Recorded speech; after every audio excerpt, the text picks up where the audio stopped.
Star उत्सव पर देखिए आपके चहीते शोज अब से डीडी फ्री डिश पर।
पहाड़ों की खूबसूरत वादियां, जहां का खुशनुमा मौसम हवा में खुद ब खुद रोमांस पैदा कर देता है। इस माहौल में एक होटल के एक कमरे में एक व्यक्ति का खून हो गया, वो भी उस वक्त जब उस कमरे में एक औरत भी उसके साथ मौजूद थी। नमस्कार, सावधान इंडिया के इस एपिसोड में मैं सुशांत सिंह आपका स्वागत करता हूं। दो लोग एक होटल के कमरे में ठहरते हैं। वहां एक आदमी की गोली मारकर हत्या कर दी जाती है। कौन था ये आदमी और इस औरत के साथ उसका क्या रिश्ता था? क्या ये दोनों पति पत्नी थे या फिर इन दोनों के बीच कोई और ही रिश्ता पनप रहा था, या फिर कहीं इस औरत पर कोई दबाव तो नहीं डाला जा रहा था? कौन था कातिल? बहुत से राज, बहुत से सवालात इस कत्ल के पीछे छिपे हैं। क्या थी हकीकत? आइए देखते हैं।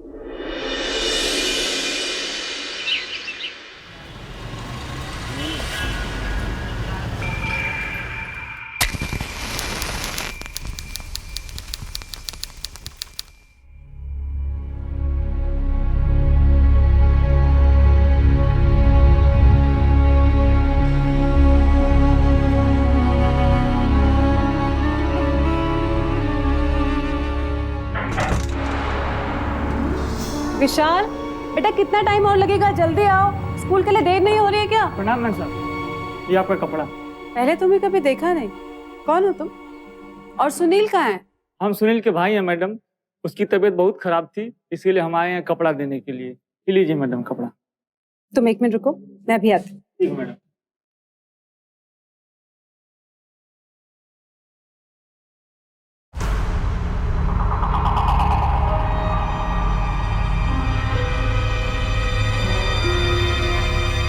ये लो आपके पैसे और निकल, और दोबारा आने मत, समझा? और आईना से सुनील को भेजना, समझा? ओके बबुआ जी, हम जा रहे हैं। जा।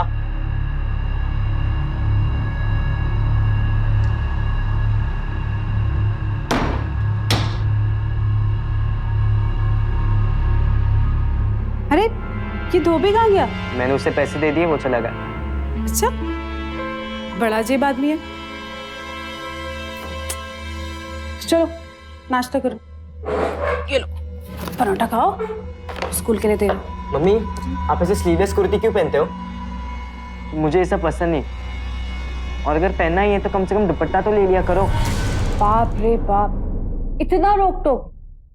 तू ना अपनी दादागिरी मत दिखाया कर मुझ पे। चल नाश्ता कर।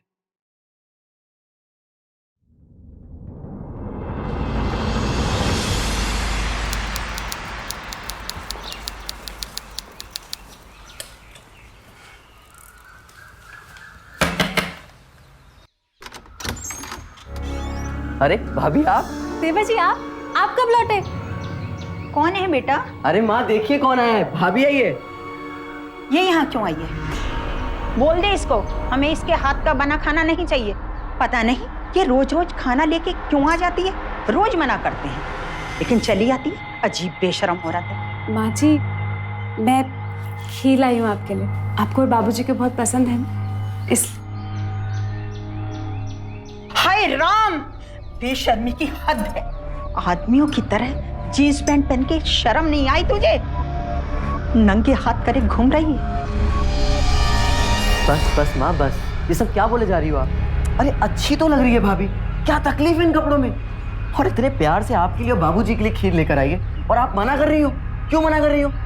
लाइए भाभी, मुझे खीर दीजिए, दीजिए ना भाभी, मैं ये जरूर खाऊंगा, मेरी फेवरेट है। आई नो, बहुत टेस्टी बनाई होगी आपने। अरे बहू, बाबूजी आप? अरे मंदिर से आए हैं अभी, इस अपशगनी को छू के सारा प्रसाद अपवित्र हो जाता।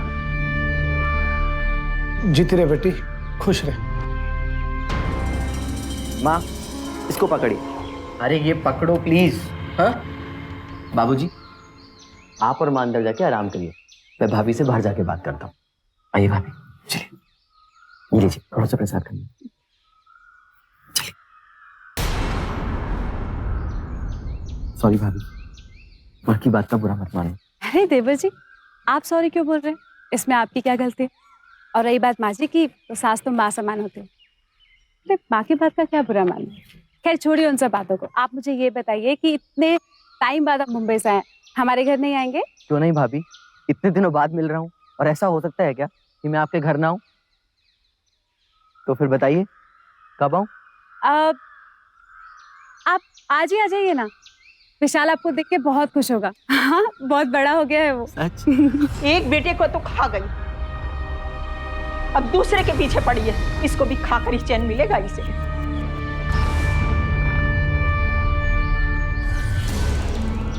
अब अच्छा देवर जी, मैं चलती हूँ, ऑफिस के लिए देर हो रही है ना, आप आइएगा जरूर, मैं इंतजार करूंगी। जरूर आऊंगा भाभी, मुझसे तो रहा नहीं जा रहा है। अगर आज आपका ऑफिस नहीं होता ना, तो अभी चल पड़ता आपके साथ। अच्छा, मैं चलती हूँ, बाय बाय।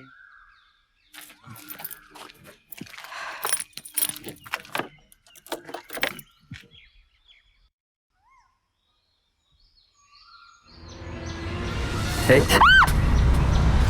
What? अभी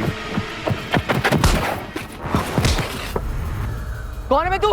हाथ कैसे लगाया तूने? हैं? अपनी भावना का डर दिखाना, तुझे पुलिस के हवाले कर दूंगा।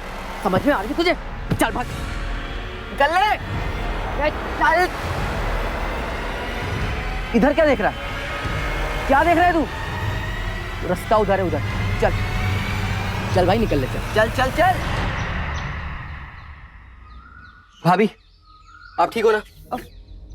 कुछ नहीं देवर जी, आप जाइए, मैं ठीक हूँ। ध्यान रखिए अपना, और ऑफिस जाकर मुझे फोन करिए। हाँ, चल। बाय।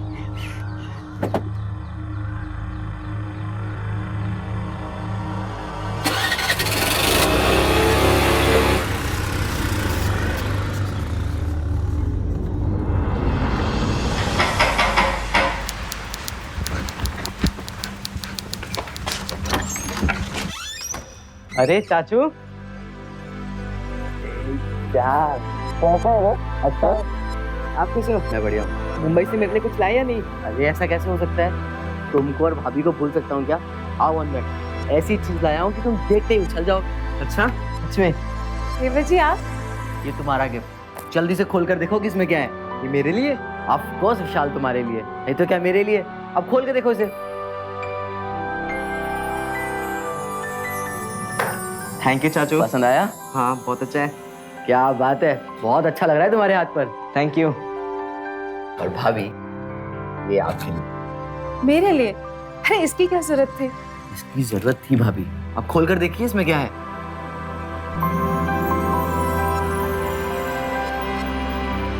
वाकई बहुत सुंदर है, थैंक यू। पर देवर जी, अगर माँ जी को पता चला ना, तो आपको तो मार ही डालेगी। अब देवर जी ये मत रहा, मुंबई नहीं, यहाँ की विधवा ये सब नहीं पहनती। अरे विशाल, एक गिलास पानी पिलाओगे प्लीज? हाँ चाचू, आप बैठो ना। अरे बैठिए ना। हाँ, और सुनाइए देवर जी। भाभी, क्यों बार बार खुद को विधवा बोलकर मुझे चोट पहुंचाती हो? आपको पता है ना कि मैं ये सब नहीं मानता। देखिए भाभी, माँ और बाबूजी की सोच में नहीं बदल सकता, लेकिन आपकी जिंदगी में आपको कहीं ना कहीं हमेशा अकेले देखा है मैंने। और फिर विशाल भी बड़ा हो रहा है, थोड़े वक्त बाद वो अपनी लाइफ में बिजी हो जाएगा। उसके बाद आपका क्या होगा? क्या करेंगी आप? कभी सोचा है आपने? भाभी, मुझे लगता है कि आपको एक अच्छे लाइफ पार्टनर की सख्त जरूरत है।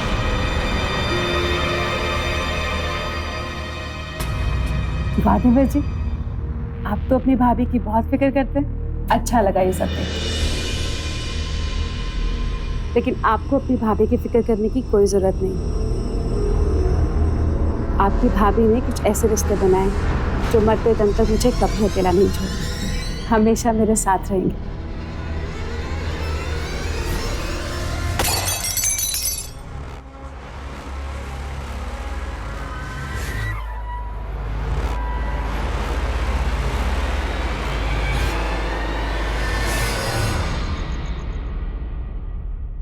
और विशाल, एक बात बताओ, तो स्कूल में लड़कियां वड़कियां हैं या नहीं?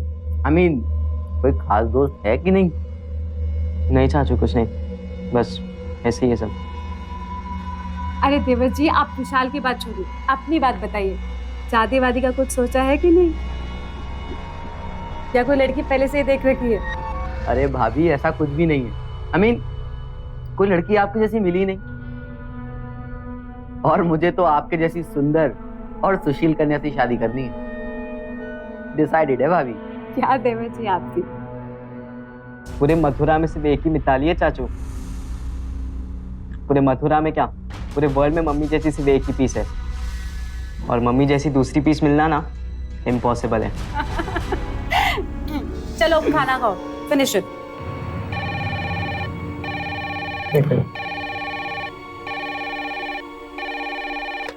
हेलो हेलो, अबे बोलता क्यों नहीं, गूंगा है क्या?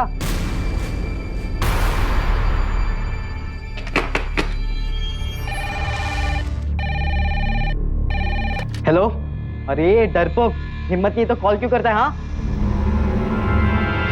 अगली बार से कॉल नहीं करना, समझा?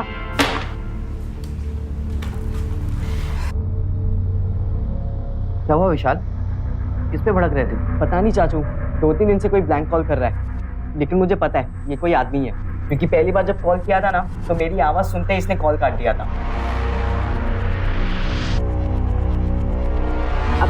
अरे खाना खाओ ना, होगा कोई। चल खाना खा।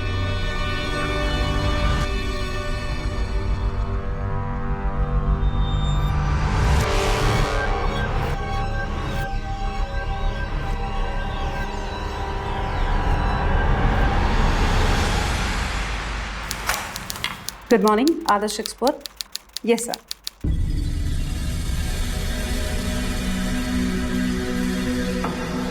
आई एम सॉरी सर, क्या मैं आपको 1 घंटे बाद फोन कर सकती हूँ?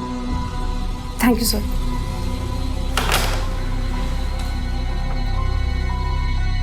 जी, मैं क्या मदद कर सकती हूँ आपकी? तुम ही, सिर्फ तुम ही मेरी मदद कर सकती हो जाने मन। आप यहाँ क्या कर रहे हैं? मेरे ऑफिस में क्यों आए आप? मजबूरी थी, आना पड़ा। वो क्या है कि मेरे कान तरस गए थे तुम्हारी आवाज़ सुनने के लिए, और ब्लैंक कॉल मार मार के मैं थक गया था, सो चला आया। देखिए आप प्लीज़ ये सब मत कीजिए। अच्छा, तो चले जाते हैं, लेकिन ये जो हुआ है ना मेरे साथ, इसकी कीमत तुम्हें चुकानी पड़ेगी, और वो मैं वसूल करके रहूँगा। मिताली मैम, आपको साहब बुला रहे हैं। हाँ, तुम चलो, मैं आ रही हूँ। ठीक है फिर, नमस्ते, कल मिलते हैं, तैयार रहना।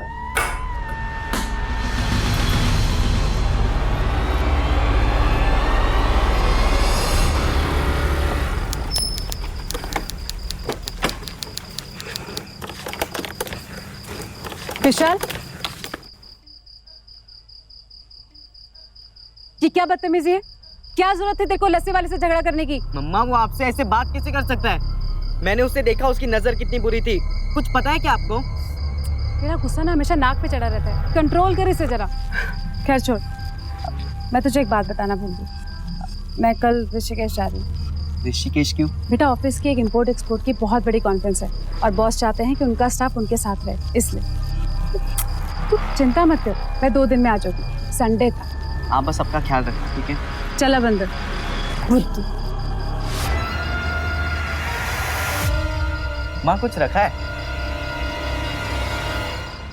लगता है मेरे लिए कोई गिफ्ट छोड़ के गया। क्या लिखा है? To Vishal belated happy birthday. खोल के देखते हैं।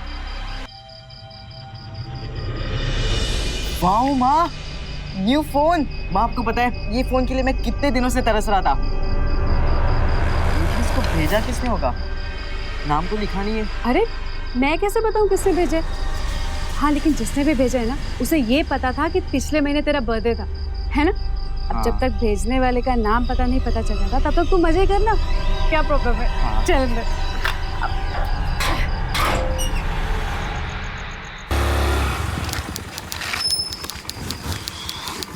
हाँ। चलो भाई, तुम्हारा डेस्टिनेशन आ गया। अच्छा बेटा, अपना ख्याल रखना। अब तू जाएगा? चल चल।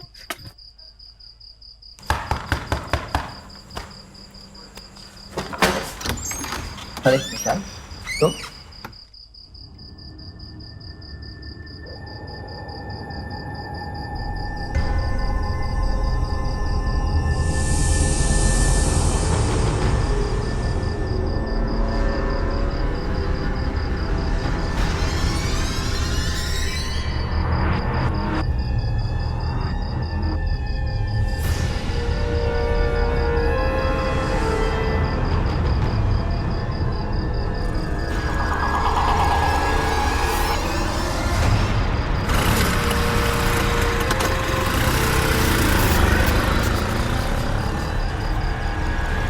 अरे विशाल बेटा आ गया, मेरा जिगर का टुकड़ा, मेरे खानदान का चिराग। चल खाना खा ले, हम तेरी पसंद की पनीर की सब्जी बनाए हैं। दादी भूख नहीं है, मैं खा के आया हूँ। तू यहाँ क्यों नहीं रहता? दादा दादी अच्छे नहीं लगते का? नहीं दादी, ऐसी बात नहीं है। मम्मी अकेली रहती है ना, तो मम्मी को अकेला छोड़ के कैसे आऊँ? माँ अगर ऐसी बात है तो आप भाभी को यहाँ क्यों नहीं बुला लेती हो? ये साथ में आ जाया करेगा। क्यों? मम्मी को साथ में लाना जरूरी है क्या? मैं अकेले नहीं आ सकता? अरे विशाल, क्यों नहीं आ सकते? ये घर तुम्हारा ही तो है, जब आप चाहे तब आ सकते हो। मैं तो यूं ही कह रहा था। एकदम सही बोले हो तुम। अकेले आना, अपनी मम्मी के साथ आने की क्या जरूरत है? अरे भगवान जाने काम से गई है या मजा करने गई है। प्लीज माँ बस करिए, कम से कम बच्चे के सामने तो नाप शनाप मत बोलिए। अनिल बिल्कुल सही कह रहा है। क्यों बच्चे को माँ के खिलाफ भड़का रही हो?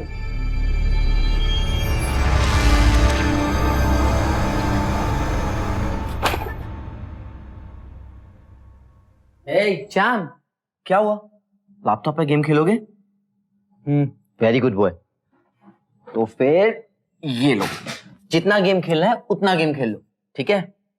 लेकिन ध्यान से लैपटॉप बंद करके सोना। ओके। चलो बेबी, टेक केयर, बाय।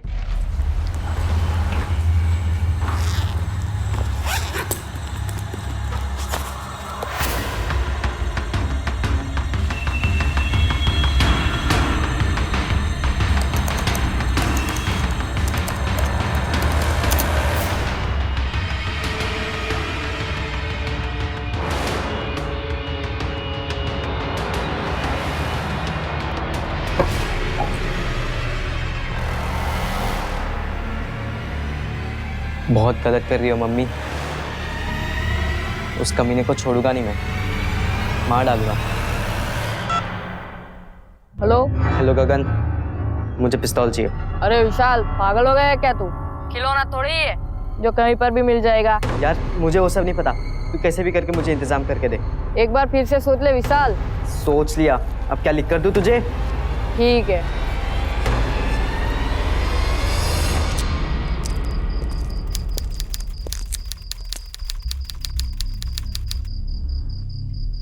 पैसा लाए हो? पहले माल देखूंगा फिर पैसे दूंगा।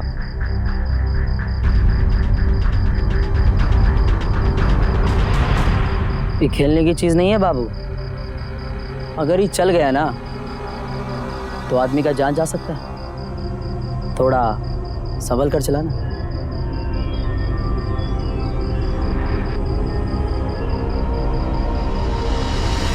तुम्हें अपने पैसे मिल गए, तुम जाओ। चलता हूँ।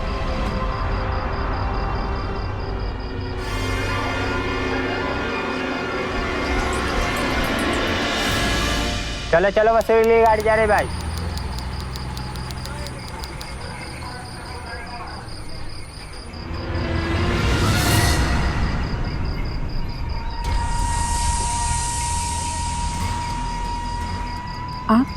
क्यों, किसी और का इंतजार था?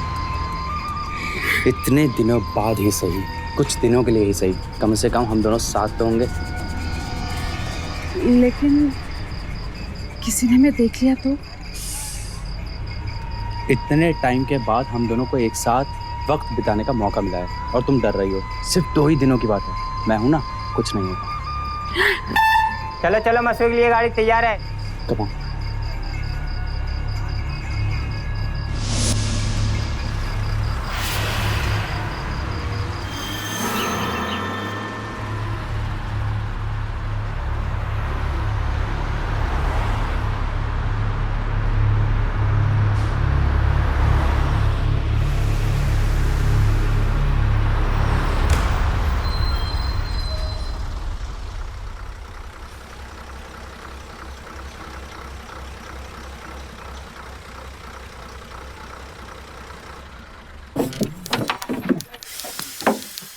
आराम से उतरना मिट्टू। मिट्टू?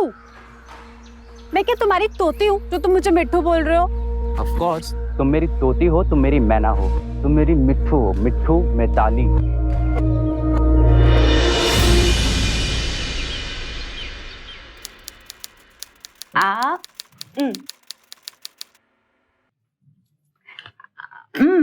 मैं फिर हो गया।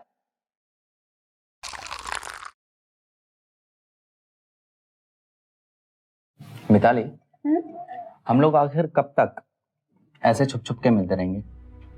सुधीर, बस थोड़े दिन और। एक्चुअली विशाल को समझाने में थोड़ा वक्त जाएगा। क्या है ना, वो अपने पापा को बहुत प्यार करता है। उनकी जगह किसी और को अभी नहीं देख पाएगा। बेकार में हमारे रिश्ते को गलत समझेगा ना। अब सुधीर, तुम मुझे बस थोड़ा सा वक्त और दो, मैं उसे जल्दी समझा दूंगी। मिताली, मैं भी उसे अपना बेटा मानने लगा। खैर, छोड़ो ये सारी बातें। एक बात बताओ, मैंने उसके लिए गिफ्ट भेजा था, कैसा लगा? बहुत अच्छा लगा। पता है, वो खुशी के मारे उछल ही पड़ा। बहुत टाइम से वो तरस रहा था एक अच्छे फोन के लिए। तो एक बात बताओ, तुम्हें इतना महंगा फोन लेने की क्या जरूरत थी? जरूरत कैसे नहीं थी, आखिर बेटा है वो मेरा। और वैसे भी तुम दोनों के अलावा मेरे इस दुनिया में है ही कौन? मिताली, तुम्हें याद है आज क्या है? आज के दिन ठीक 6 महीने पहले हम दोनों की शादी हुई थी, याद है? हाँ। Mitali, if you don't mind, मेरा एक छोटा सा काम करोगे प्लीज? हाँ, पर क्या? इस बंद कमरे में मेरे लिए आज के दिन ये सिंदूर भर लो प्लीज।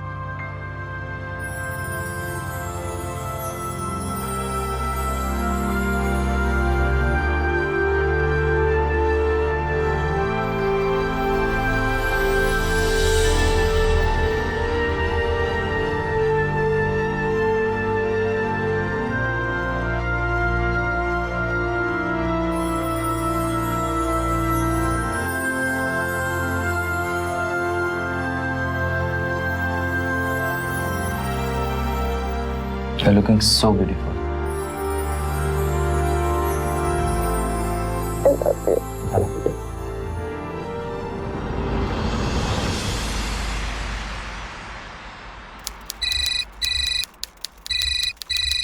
I'm damn sure ये विशाल का ही फोन होगा।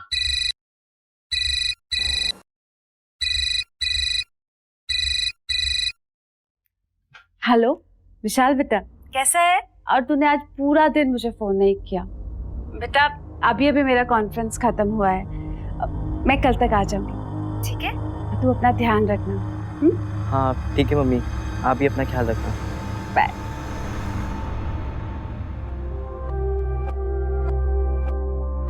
अच्छा, मैं जरा शार लेके आती हूँ, ठीक है? तुम तब तक सो जाओ। मैं यूं गई और यूं आई। मुआ। मैं तब तक सो रहा हूँ। हाँ तुम सो जाओ, मैं जल्दी आती हूँ। हाँ?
हाँ तो मिताली जी, ठीक से याद करके बताइए, आपने कहीं कुछ देखा या कुछ सुना? सर मुझे कुछ नहीं पता, किसने किया, क्यों किया, मैं कुछ नहीं जानती। ये सुधीर की किसी के साथ दुश्मनी थी क्या, या फिर आपकी किसी के साथ दुश्मनी, या फिर आपके इस रिश्ते से किसी को परेशानी? किसी को इस रिश्ते के बारे में पता नहीं था। मैं एक विधवा हूँ, बदनामी के डर से मैंने किसी को कुछ नहीं बताया। मिताली जी, ये आपके पास कहाँ से आया? आपने तो कहा था कि आप विधवा हैं। दरअसल 6 महीने पहले मेरी सुधीर से शादी हो चुकी और सुधीर चाहता था कि मैं विशाल को लेके हमेशा के लिए सुधीर के पास इलाहाबाद आ जाऊं। मैं सही मौका देख के विशाल को ये बताने वाली थी, लेकिन ये सब। देखिए मिताली जी, हमें मथुरा पुलिस और इलाहाबाद पुलिस को सब कुछ बताना पड़ेगा, ताकि वो अपने अपने शहरों में इस केस के बारे में छानबीन शुरू कर सके। फिर तो सबको पता चल जाएगा। हाँ, पता तो चलेगा ही कि कातिल को पकड़ना है, तो ये सब करना पड़ेगा।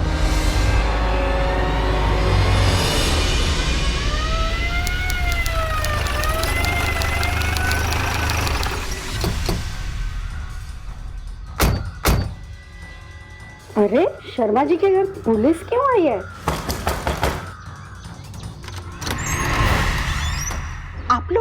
आप लोगों से आपकी वो मिताली के बारे में कुछ बात करनी थी। आइए इंस्पेक्टर साहब।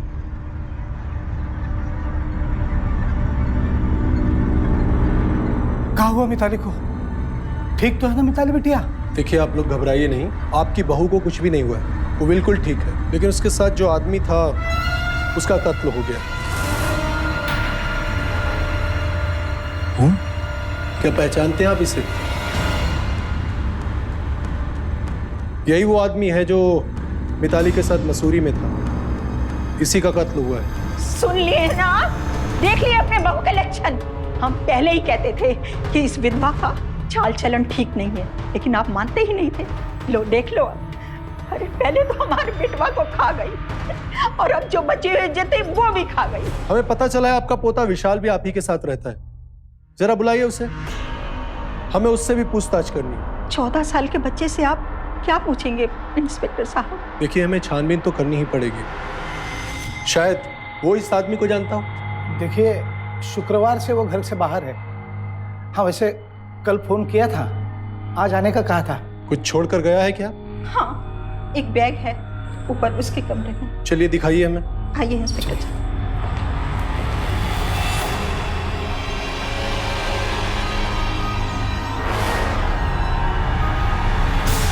चेक करो।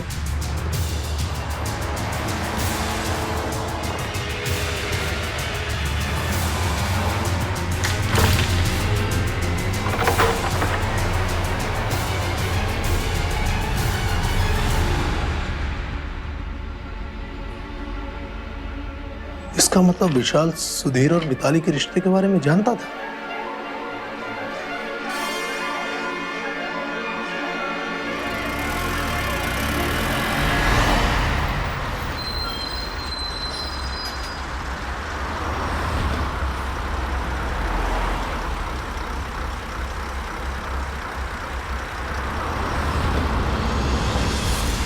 पुलिस को अब तक कोई सुराग नहीं मिल पाया था।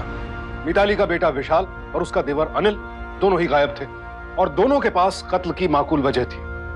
उसकी मां की तरफ कोई बुरी नजर से देख भी ले तो विशाल का खून खौल उठता था। हो सकता है अनिल ने ही अपनी भाभी पर नजर रखी हो, या फिर यह भी हो सकता है कि किसी के दबाव में आकर मिताली हकीकत पर पर्दा डाल रही हो। शक की सुई चारों तरफ घूम रही थी। मामला सुलझने के बजाय और उलझता जा रहा था। तुम तीनों में से ही किसी ने साइलेंसर लगी पिस्तौल बेची है, जिससे खून हुआ है। डेड बॉडी में जो गोली मिली है वो किसी खास तरीके की पिस्तौल से ही चलाई जा सकती है। और सभी जानते हैं कि मथुरा और उसके आसपास के इलाकों में तुम 3 लोग ही हो जो अवैध हथियार का धंधा करते हो। अभी चुपचाप और सच सच बताओ, इन तीनों में से किसको तुम लोगों ने पिस्तौल बेची थी?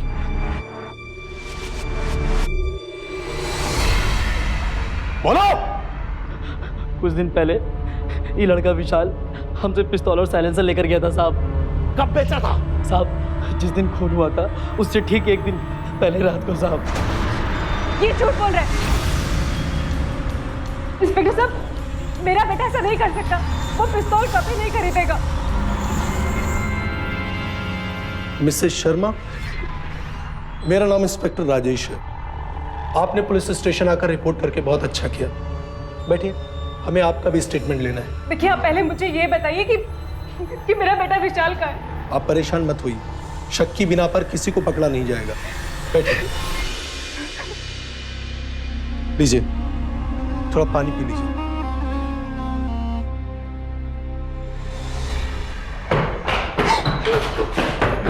सर, ये रेड लाइट एरिया में दारू पी के पड़ा था, वहीं से उठा के लाया। देवर जी, अच्छा वो देवर जी आप आ गए। देखिए ना इन लोगों को, ये लोग विशाल को क्या अनाप शनाप बोल रहे हैं। अरे भाभी, आप यहाँ?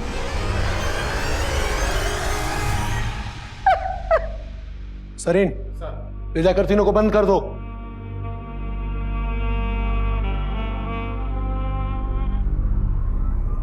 ये तस्वीर तुमने खींची थी ना?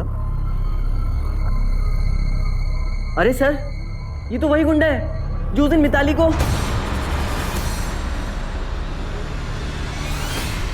मेरा मतलब था कि भाभी को छेड़ रहा था। ये गुंडा नहीं है, सुधीर है, तुम्हारी भाभी का दूसरा पति। क्या? नहीं, ये नहीं हो सकता। सर, आपको जरूर कोई गलतफहमी हुई है। अरे ये तो मुझसे प्यार करती है।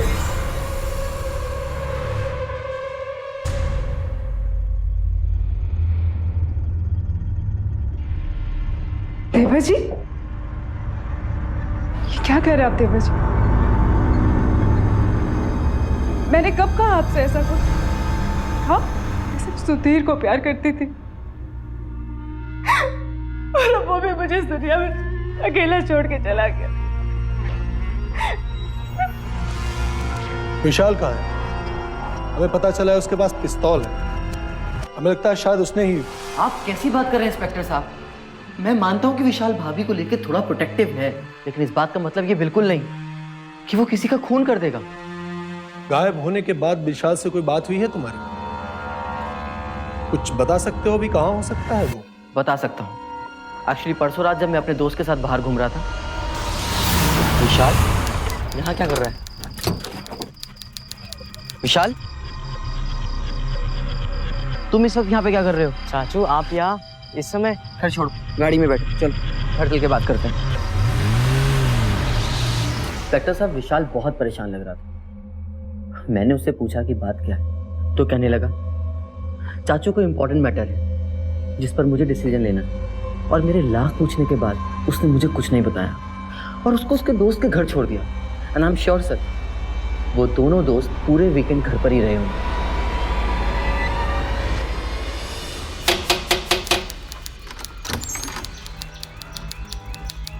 विशाल कहाँ है? जी इंस्पेक्टर साहब, विशाल कल से मेरे साथ ही है, सो रहा है। आज संडे है इसलिए मैंने उसे जगाया नहीं। दिखाओ मुझे कहाँ सो रहा है।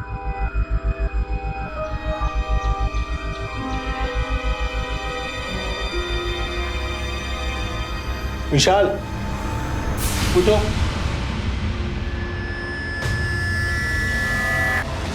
वो पिस्तौल कहाँ है जो तुमने खरीदी थी?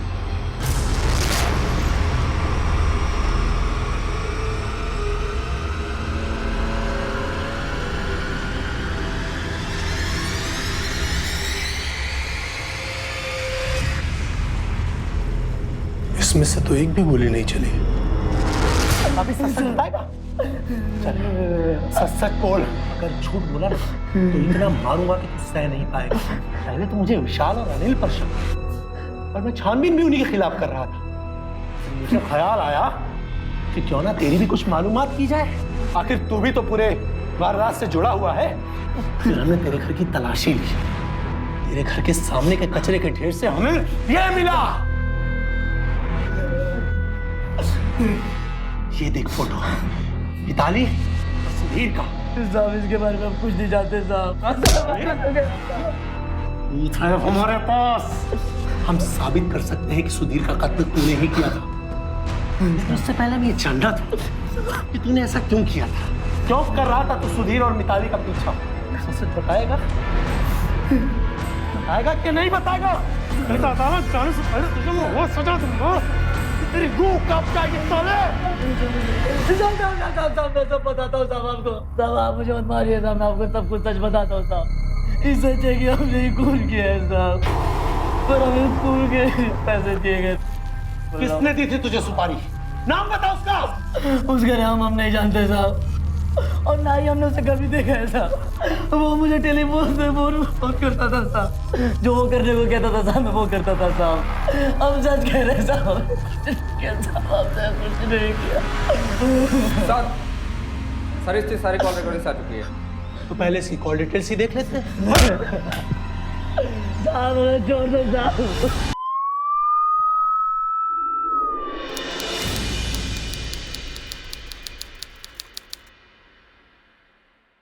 कैसे हैं शर्मा जी? लगता है मंदिर से आए हैं अभी। वही जो मोड़ के पास वाला शिव जी का मंदिर है, वहीं जाते हैं ना आप? जी हाँ। वहीं पर उस मंदिर के पास ही एक पब्लिक टेलीफोन बूथ भी है ना? पता नहीं, कभी ध्यान नहीं दिया। और वैसे भी इंस्पेक्टर साहब, आजकल तो सभी के पास मोबाइल होता है। ये एक टेलीफोन बूथ पर जाकर कौन फोन करता है ना? जिसको अपने बहू के कत्ल की सुपारी देनी होती है वो तो जाता है ना।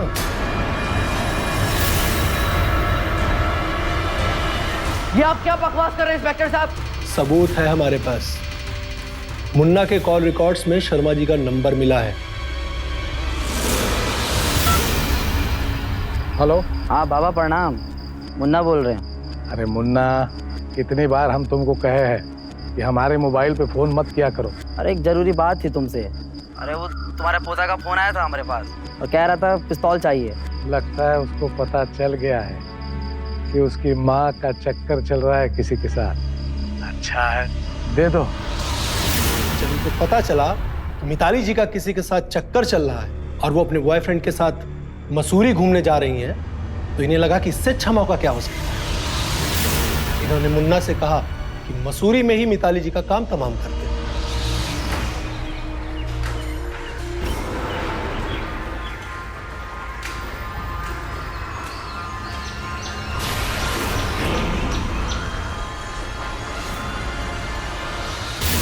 मुन्ना ने वही किया। मुन्ना को लगा कि मिताली जी चादर ओढ़कर सो रही है और सुधीर बाथरूम में नहा रहा है, और इसी गलतफहमी में मिताली समझकर उसने सुधीर का खून कर दिया। वो यही सोचता रहा कि उसने सही आदमी को मारा है ना शर्मा जी? बाबूजी, जो भी कुछ इंस्पेक्टर साहब कह रहे हैं क्या वो सब कुछ सच है? बाबूजी मैं आपसे कुछ पूछ रहा हूँ, क्या इंस्पेक्टर साहब ने जो कुछ कहा वो सच है? कुछ पूछ रहा हूँ मैं आपसे। बेटा अरे रहने दो माँ, मुझे पूछ लेने दो आज इनसे। आप ही ने दी थी ना भाभी को मारने की सुपारी, अब बोलते क्यों नहीं है? हमने दी थी सुपारी।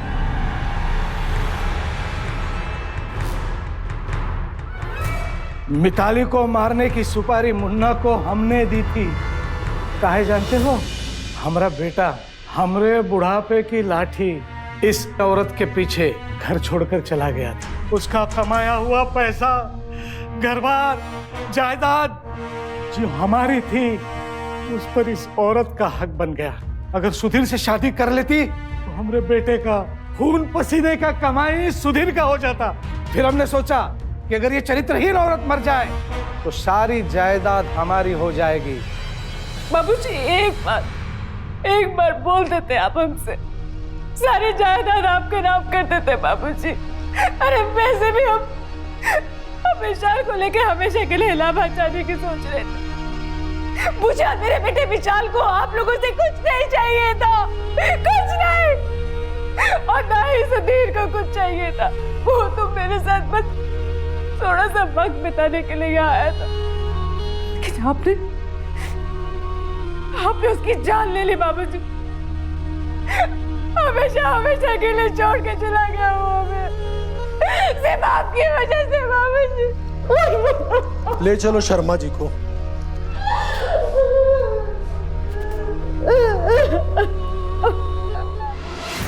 लालच में अंधा हुआ इंसान ये नहीं सोचता कि कफन में जेब नहीं होती है। भूल जाता है कि रिश्तों से बढ़कर कोई जायदाद नहीं होती। मिस्टर शर्मा पर भी यही लालच सवार था, और इस लालच में उन्होंने न सिर्फ अपनी बहू को जान से मारने की कोशिश की, बल्कि एक मासूम को मौत के घाट उतार भी दिया, और साथ ही साथ जानते बूझते हुए अपने पोते को इस साजिश में शामिल भी होने दिया।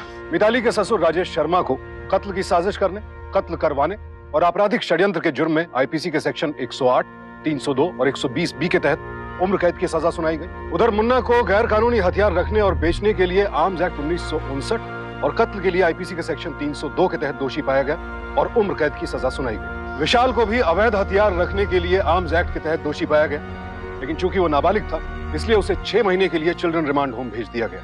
ये तमाम अपराधी कानून के शिकंजे में सिर्फ इसलिए आ पाए क्योंकि मिताली ने सच कहने की हिम्मत दिखाई, और पुलिस ने भी हालात के मद्देनजर फौरन कार्यवाही की।